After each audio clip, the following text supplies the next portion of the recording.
Welcome to Sign Design 101 for small business owners. We will be using this yard sign to go through all the rules of sign design, but these simple rules can apply to any sign you have fabricated for your business. This is an example of a bad sign design. This is how I modified it to follow my top 5 rules. Here is rule number 1. Your sign needs to be legible from a distance. While driving, a motorist has about 5 seconds to view your sign on the side of the road.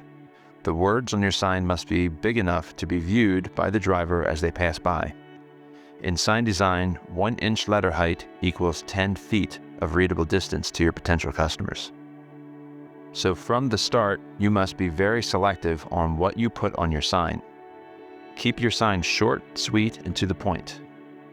Pro tip: to get viewing time on your yard signs, place them at red lights, stop signs, or roads that back up during rush hour traffic.